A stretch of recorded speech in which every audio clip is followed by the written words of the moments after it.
मध्य प्रदेश के रीवा में दर्दनाक हादसा, बस में सवार 15 लोगों की मौत। हादसे में 35 यात्री गंभीर तौर पर जख्मी बताए जा रहे हैं। ये लोग दीपावली मनाने जा रहे थे अपने घर। हादसे के बाद सड़क पर रुके ट्रक से बस की टक्कर हो गई। केबिन में फंस गए थे 3 से 4 यात्री। वहीं जबलपुर से यह बस गोरखपुर जा रही थी। पहाड़ी से उतरते वक्त यह हादसा हुआ। रात 11 बजे के आसपास हुआ यह हादसा। रास्ते से गुजर रहे लोगों ने पुलिस को सूचना दी। दिवाली से पहले मोदी सरकार देश के नौजवानों को देगी बम्पर गिफ्ट। 75,000 नियुक्ति पत्र बांटने वाली है सरकार। सरकारी नौकरियों की पहली किश्त है। रोजगार मेला करेंगे लॉन्च प्रधानमंत्री। वीडियो कॉन्फ्रेंसिंग के जरिए संवाद भी होगा। नौकरी पाने वाले नौजवानों से होगी बात।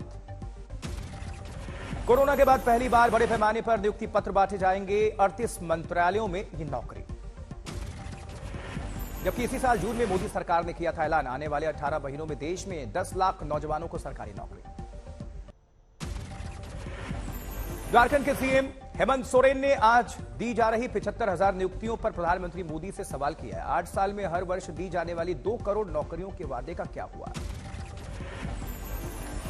वो तो अब उनके कार्यक्रम संपन्न होने के बाद ही बता पाएंगे। कोरोना का मार से तो कई संस्थाएं खड़ी नहीं हो पाई।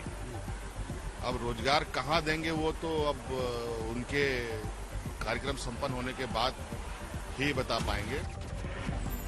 हेमंत सोरेन ने कहा, अब करोड़ नहीं, 1 साल में सिर्फ 10 लाख नौकरियों की हो रही है बात।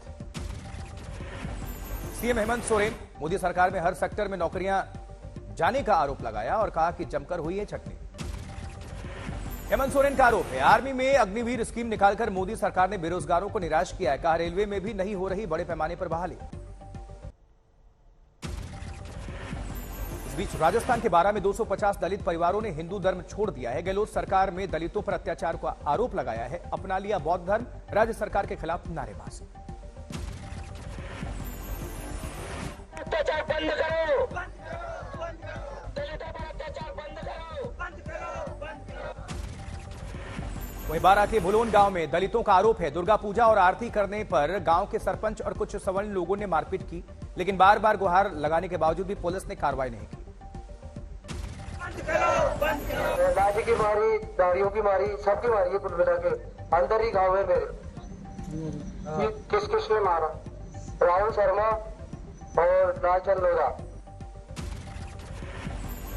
पीड़ित दलितों का आरोप है, राष्ट्रपति से लेकर जिला प्रशासन तक शिकायत की, लेकिन नहीं मिला न्याय।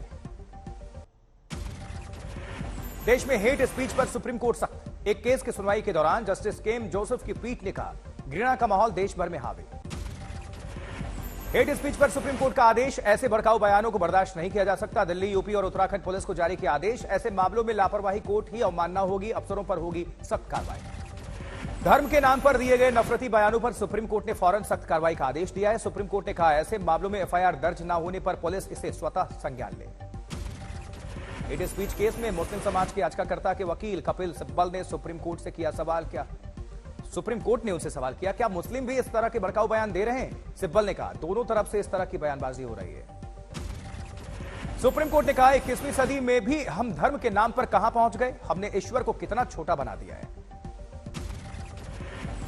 जनसंख्या पर आरएसएस की टिप्पणी को लेकर ओवैसी का पलटवार किया सवाल, क्या बीएसएफ बिरयानी खाकर सो रही है जो सरहद पार से घुसपैठ कर लोग बढ़ा रहे हैं जनसंख्या? कैसे बढ़ रहा पॉपुलेशन? नहीं, वो बांग्लादेश से घुस के आ जा रहे। तो क्या आपकी जो बीएसएफ है सो रही, बिरयानी खा के सो रही? आरएसएस बोलती पॉपुलेशन। संघ के सरकारवाद दत्तात्रेय हुसबोली ने कहा था, बांग्लादेशी घुसपैठ की वजह से बिहार के कई जिलों में जनसंख्या का असंतुलन बढ़ा है। ओवैसी ने T20 वर्ल्ड कप में भारत पाकिस्तान के मैच पर भी उठाया सवाल। कहा, पाकिस्तान से एक ऐसा वार जो ऑस्ट्रेलिया में मंजूर, लेकिन भारत या पाकिस्तान में नहीं। 2000 करोड़ होगा, छोड़ दो, मन नहीं। पाकिस्तान को नहीं जाएंगे मगर ऑस्ट्रेलिया में खेलेंगे। आओ, क्या मोहब्बत है भाई। हरियाणा के बीजेपी प्रदेश अध्यक्ष ओपी धनखड़ का बयान, सिकुड़ चुकी है कांग्रेस, अब उसका कोई भविष्य नहीं। ओपी धनखड़ ने राम रहीम की परोल को बताया कोर्ट का मुद्दा, कहा आस्था में नहीं चलता दबाव, राम रहीम में सबकी अपनी अपनी आस्था। अरुणाचल प्रदेश में हुआ बड़ा हादसा, सेना का हेलीकॉप्टर क्रैश। हेलीकॉप्टर हादसे के बाद पहाड़ों पर जंगल से उठते धुएं की तस्वीर सामने आई। वहीं सेना का Rudra helicopter crash, search operation में 4 शव बरामद, 2 पायलट समेत 5 लोग इसमें सवार थे। सियांग के करीब यह हादसा हुआ है। शूटिंग हेडक्वार्टर से 25 किलोमीटर दूर हेलीकॉप्टर क्रैश हुआ है। 2 दिनों के उत्तराखंड दौरे पर पहुंचे प्रधानमंत्री नरेंद्र मोदी ने कल केदारनाथ मंदिर में पूजा अर्चना की।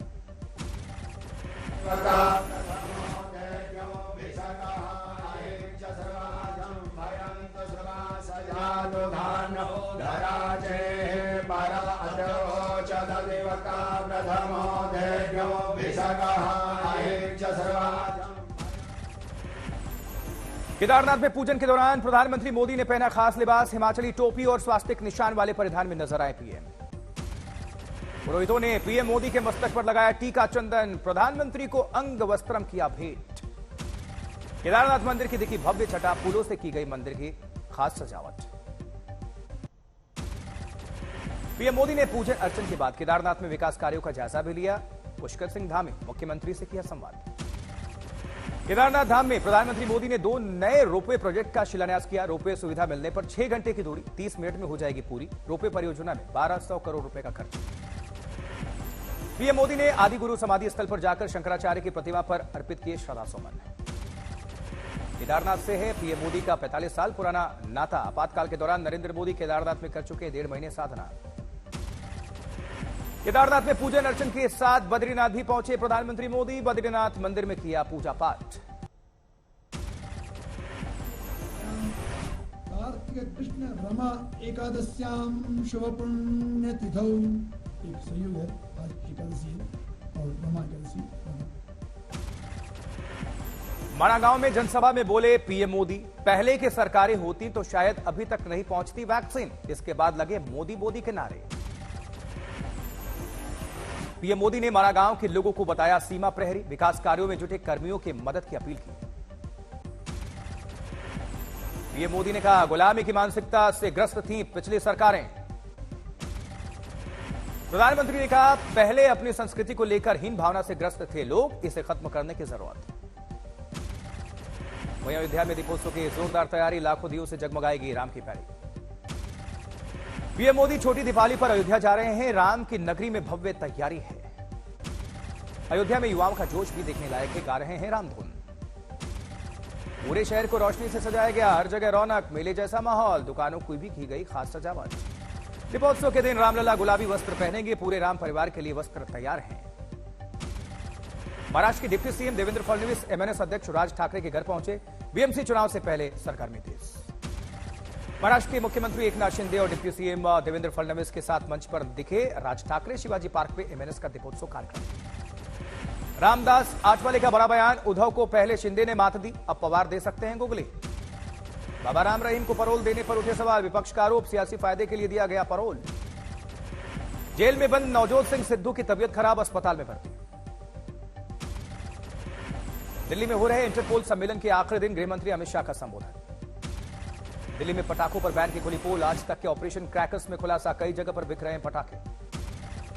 दिल्ली में अक्टूबर में जब्त किए गए 13,700 किलो पटाखे, दिल्ली में बैन है पटाखे। दिल्ली में लगातार बढ़ रहा वायु प्रदूषण, कल इसके 300 पार करने की आशंका है।